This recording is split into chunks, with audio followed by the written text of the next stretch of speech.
Hi, everyone. We're back with another chapter of Artemis Fowl tonight, which it's already off to a good start. This one got a lot of views, which it kind of surprised me, seeing how I just started this one on a little bit of a selfish whim. Maybe it's selfishness that gets people to actually watch. I don't know. All right. So, not too much to talk about before we hop into this one, I don't think. So, we're just going to go into it. So, if you didn't see the first chapter last night, Artemis Fowl is a 12-year-old criminal mastermind who's begun his latest scheme using a mysterious book that he obtained from an alcoholic sprite in Ho Chi Minh City. So we're going to find out a little bit more about what that scheme might be tonight. So here we go. Chapter 2, Translation. By now, you must have guessed just how far Artemis Fowl was prepared to go in order to achieve his goal. But what exactly was this goal? What outlandish scheme would involve the blackmailing of an alcohol-addicted sprite? The answer was gold. Artemis's search had begun 2 years previously when he first became interested in surfing the internet. He quickly found the more arcane sites, alien abduction, UFO sightings, and the supernatural, but more specifically, the existence of the people. Trawling through gigabytes of data, he found hundreds of references to fairies from nearly every country in the world. Every civilization had its own term for the people, but they were undoubtedly members of the same hidden family. Several stories mentioned a book carried by each fairy. It was their Bible, containing, as it allegedly did, the history of their race and the commandments that governed their extended lives.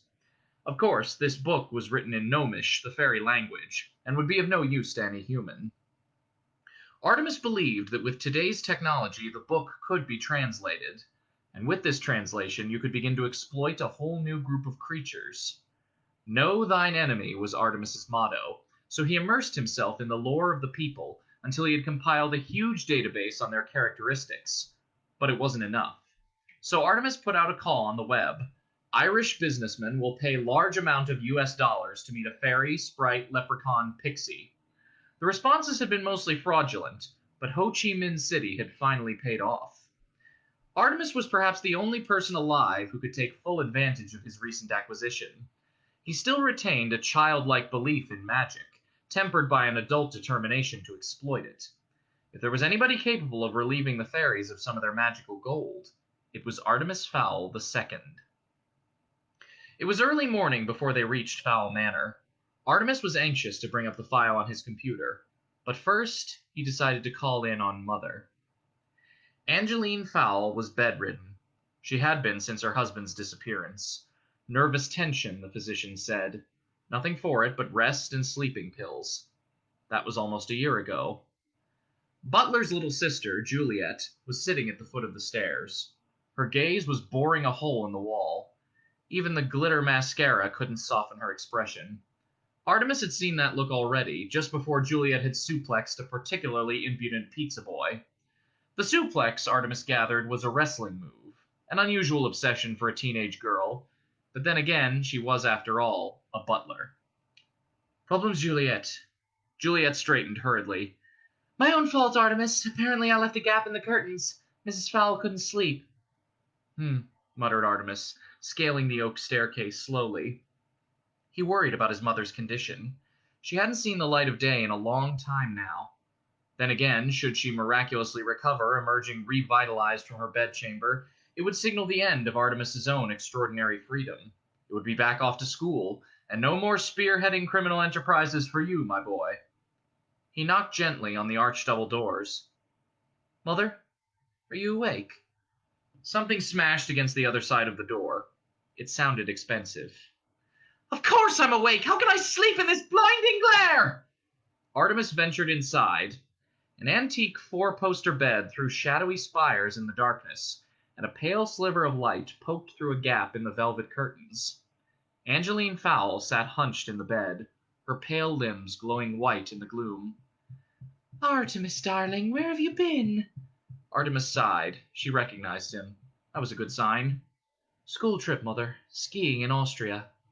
Ah, skiing, crooned Angeline. How I miss it. Maybe when your father returns. Artemis felt a lump in his throat. Most uncharacteristic. Yes, perhaps when father returns. Darling, could you close those wretched curtains? The light is intolerable. Of course, Mother. Artemis felt his way across the room, wary of the low-level clothes chests scattered around the floor. Finally, his fingers curled around the velvet drapes. For a moment, he was tempted to throw them wide open. Then he sighed and closed the gap. Thank you, darling. By the way, we really have to get rid of that maid. She's good for absolutely nothing. Artemis held his tongue. Juliet had been a hard-working and loyal member of the Fowl household for the past 3 years. Time to use Mother's absent-mindedness to his advantage. You're right, of course, Mother. I've been meaning to do it for some time. Butler has a sister I believe would be perfect for the position. I think I've mentioned her. Juliet? Angeline frowned. Juliet? Yes, the name does sound familiar. Well, anyone will be better than the silly girl we have now. When can she start? Straight away. I'll have Butler fetch her from the lodge. You're a good boy, Artemis. Now give Mummy a hug. Artemis stepped into the shadowy folds of his mother's robe. She smelled perfumed like petals in water, but her arms were cold and weak. Oh, darling, she whispered, and the sound sent goosebumps popping down Artemis's neck. I hear things at night. They crawl along the pillows and into my ears. Artemis felt that lump in his throat again. Perhaps we should open the curtains, Mother. No, his mother sobbed, releasing him from her grasp. No, because then I could see them too. Mother, please. But it was no use. Angeline was gone. She crawled into the far corner of the bed, pulling the quilt under her chin. Send the new girl. Yes, Mother. Send her with cucumber slices and water. Yes, Mother. Angeline glared at him with crafty eyes. And stop calling me Mother! I don't know who you are, but you're certainly not my little Artie! Artemis blinked back a few rebellious tears. Of course. Sorry, Sorry. Don't come back here again, or I'll have my husband take care of you. He's a very important man, you know. Very well, Mrs. Fowl. This is the last you'll see of me. It had better be.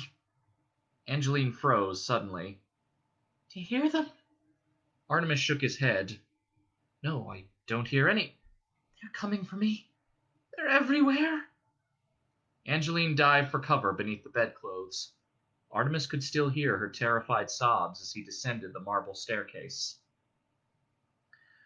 The book was proving far more stubborn than Artemis had anticipated. It seemed to be almost actively resisting him. No matter which program he ran it through, the computer came up blank.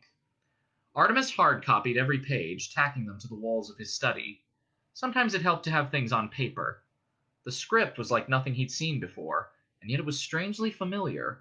Obviously a mixture of symbolic and character-based language, the text meandered about the page in no apparent order. What the program needed was some frame of reference, some central point on which to build. He separated all the characters and ran comparisons with English, Chinese, Greek, Arabic, and with Cyrillic texts, even with Ogham. Nothing. Moody with frustration, Artemis sent Juliet scurrying when she interrupted with sandwiches and moved on to symbols. The most frequently recurring pictogram was a small male figure. Male, he presumed, though with the limited knowledge of the fairy anatomy, he supposed it could be female. A thought struck him. Artemis opened the Ancient Languages file on his power translator and selected Egyptian. At last, a hit. The male symbol was remarkably similar to the Anubis god representation on Tutankhamun's inner chamber hieroglyphics. This was consistent with his other findings. The first written human stories were about fairies, suggesting their civilization predated man's own. It would seem that the Egyptians had simply adapted an existing scripture to suit their needs. There were other resemblances, but the characters were just dissimilar enough to slip through the computer's net. This would have to be done manually. Each gnomish figure had to be enlarged, printed, and then compared with the hieroglyphs. Artemis felt the excitement of success thumping inside his ribcage. Almost every fairy pictogram or letter had an Egyptian counterpart. Most were universal, such as the sun or birds, but some seemed exclusively supernatural and had to be tailored to fit. The Anubis figure, for example, would make no sense as a dog god, so Artemis altered it to read King of the Fairies. By midnight, Artemis had successfully fed his findings into the Macintosh. All he had to do now was press decode. He did so. What emerged was a long, intricate string of meaningless gibberish. A normal child would have abandoned the task long since. The average adult would probably have been reduced to slapping the keyboard. But not Artemis. This book was testing him, and he would not allow it to win. The letters were right, he was certain of it. It was just the order that was wrong. Rubbing the sleep from his eyes, Artemis glared at the pages again. Each segment was bordered by a solid line. This could represent paragraphs or chapters, but they were not meant to be read in the usual left-to-right, top-to-bottom fashion. Artemis experimented. He tried the Arabic right-to-left and the Chinese columns. Nothing worked. Then he noticed that each page had one thing in common: a central section. The other pictograms were arranged around this pivotal area. So, a central starting point, perhaps. But where to go from there? Artemis scanned the pages for some other common factor. After several minutes, he found it. There was on each page a tiny spearhead in the corner of one section. Could this be an arrow, a direction? Go this way? So the theory would be, start in the middle, then follow the arrow. Reading in spirals. The computer program wasn't built to handle something like this, so Artemis had to improvise. With a craft knife and ruler, he dissected the first page of the book and reassembled it in the traditional Western languages order. Left to right, parallel rows. Then he rescanned the page and fed it through the modified Egyptian translator. The computer hummed and whirred, converting all the information to binary. Several times it stopped to ask for confirmation of a character or symbol. This happened less and less as the machine learned the new language. Eventually, 2 words flashed on the screen. File converted. Fingers shaking from exhaustion and excitement, Artemis clicked print. A single page scrolled from the laser writer. It was in English now. Yes, there were mistakes, some fine-tuning needed, but it was perfectly legible, and more importantly, perfectly understandable. Fully aware that he was probably the first human in several thousand years to decode the magical words, Artemis switched on his desk light and began to read. The Book of the People, being instructions to our magics and life rules. Carry me always, carry me well. I am thy teacher of herb and spell. I am thy link to power arcane. Forget me, and thy magic shall wane. 10 times 10 commandments there be. They will answer every mystery. Cures, curses, alchemy. These secrets shall be thine through me. But, fairy, remember this above all. I am not for those in mud that crawl, and forever doomed shall be the one who betrays my secrets one by one. Artemis could hear the blood pumping in his ears. He had them. They would be as ants beneath his feet. Their every secret would be laid bare by technology. Suddenly, the exhaustion claimed him, and he sank back in his chair. There was so much yet to complete. 43 pages to be translated for a start. He pressed the intercom button that linked him to speakers all over the house. Butler, get Juliet and come up here. There are some jigsaws I need you to assemble. Perhaps a little family history would be useful at this point. The Fowls were, indeed, legendary criminals. For generations, they had skirmished on the wrong side of the law, hoarding enough funds to become legitimate. Of course, once they were legitimate, they found it not to their liking, and returned almost immediately to crime. It was Artemis I, our subject's father, who had thrown the family fortune into jeopardy. With the breakup of communist Russia, Artemis Sr. had decided to invest a huge chunk of the Fowl fortune in establishing new shipping lines to the vast continent. New consumers, he reasoned, would need new consumer goods. The Russian mafia did not take too kindly to a Westerner muscling in on their market, and so decided to send a little message. This message took the form of a stolen missile launched at the Fowl Star on her way past Murmansk. Artemis Sr. was on board the ship, along with Butler's uncle and 250,000 cans of cola. It was quite an explosion.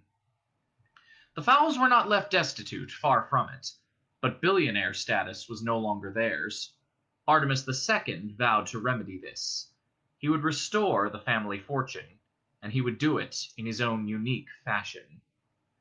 Once the book was translated, Artemis could begin planning in earnest. He already knew what the ultimate goal was. Now he could figure out how to achieve it.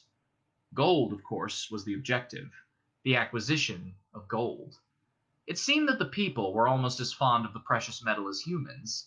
Each fairy had its own cache, but not for much longer if Artemis had his way.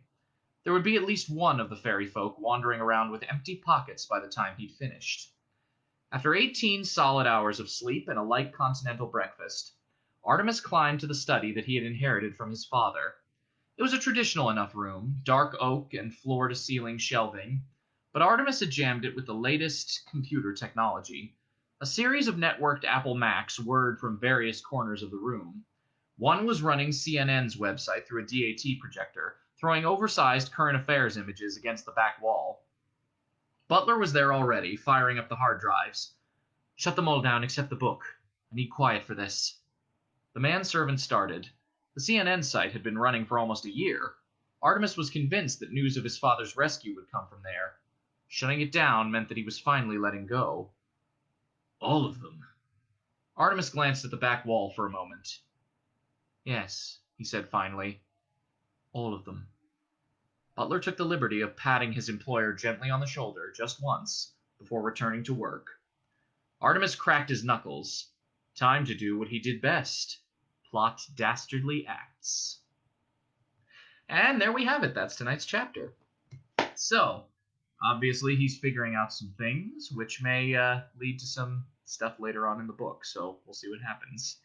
All right, I hope you come back tomorrow for another chapter, and that everybody is staying safe and staying healthy. I'll see everybody tomorrow then. Bye-bye, everyone.